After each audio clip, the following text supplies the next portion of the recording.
A bustling city street in the USA, filled with cars, people, and the faint sound of dogs barking. The camera pans to a shabby-looking man sitting on the sidewalk, holding a cardboard sign that reads, "We'll work for food." Narrator. In the heart of this busy city, amidst the rush of life, lived a man named Joe.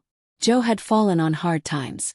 Once a hard-working factory worker, a series of unfortunate events had left him homeless. But despite his struggles, Joe had a heart of gold.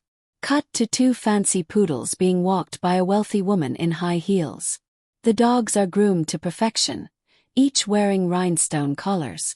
The woman looks at Joe with a mix of pity and disdain, clutching her purse tightly. Narrator.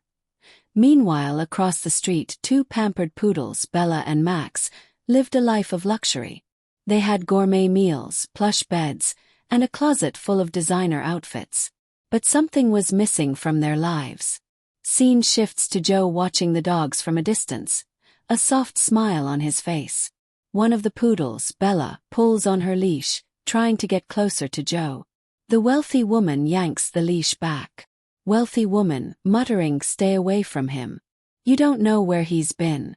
Narrator. But Bella knew better. She sensed something in Joe. Kindness, warmth, and a soul that understood what it meant to be alone. One evening, as Joe is settling into his makeshift shelter under a bridge, he hears a soft whimper. He looks up to see Bella and Max standing there, their leashes dragging behind them. Joe, surprised, "What are you two doing here? Did you run away?" Joe looks around, unsure of what to do. He notices a small tear in Max's paw and Bella shivering from the cold. "Joe, softly, come on, let's get you warm." Joe uses his tattered blanket to cover the dogs and tears a piece of bread in half to share with them. The dogs curl up beside him, feeling safe for the first time in a long time. Narrator. That night, under the stars, a bond was formed. Joe gave the dogs what money couldn't buy: love, care, and a sense of belonging. The next morning, the wealthy woman is frantically searching for her dogs, putting up posters around the city. She eventually finds Joe and the dogs in the park. Wealthy woman, angrily, "There you are. How dare you take my dogs?" Joe, calmly, "Ma'am, they came to me. Bella had frostbite and Max was hurt. I just wanted to help." The woman notices how happy and calm her dogs look around Joe. For a moment she softens, but then her pride takes over. Wealthy woman, "Thank you, but I'll take them from here." Reluctantly, Joe hands the dogs back. Bella whines and tries to stay with Joe, but the woman pulls her away. Narrator. But this wasn't the end. The dog's owner couldn't ignore what she saw. Joe's kindness had left an impression, not just on Bella and Max, but on her as well. A few days later, the woman returns to the park where Joe usually stays. She holds out a small envelope to him. "Wealthy woman, this is for you. It's not much, but it's a start. And, if you're willing, I could use some help taking care of Bella and Max. They seem to trust you more than anyone."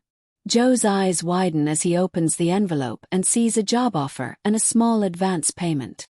Joe, choking up, "I don't know what to say. Thank you." Narrator. And so, the poor man who had nothing to give but his heart found a second chance. Bella and Max gained not just a caretaker, but a true friend. And their owner learned the value of compassion. Closing scene. Joe walking Bella and Max in the park, a genuine smile on his face. The wealthy woman watches from a bench, smiling softly as she sips her coffee. Narrator. Sometimes it's not the riches we have, but the kindness we show, that changes lives forever. Fade to black with the words, "Inspired by true acts of kindness." Extended scenes and dialogue. Flashback scene. Joe's life before homelessness. Scene shows Joe working in a factory, smiling as he holds up a picture of his young daughter. Joe, to a coworker, "Can't wait to take Lily to the zoo this weekend. She's been talking about it for months." Coworker, "You're a good dad, Joe. She's lucky to have you." Scene shifts to Joe getting laid off, followed by bills piling up and eviction notices stacking on his door. Narrator. Life can change in an instant. For Joe it did. But even when he lost everything, he held on to his humanity. Back to present. Scene shows Joe teaching Bella and Max simple tricks, laughing as they eagerly follow his commands. Joe laughing, "Good girl, Bella. Max, you're next." Narrator. In their time together, Joe found joy in the little moments.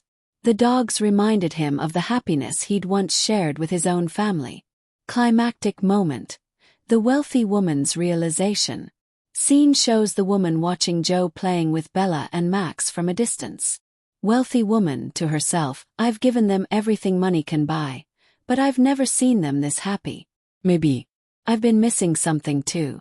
She approaches Joe, this time without judgment in her eyes. Wealthy woman. "Joe, thank you for taking care of them. Would you consider working for me? Not just as their caretaker, but as someone who can teach me how to be better for them." Joe, hesitant but hopeful, "I'd like that. Thank you." Closing montage. Joe's new life. Joe moves into a modest but cozy apartment, pictures of Bella, Max, and his daughter on the walls.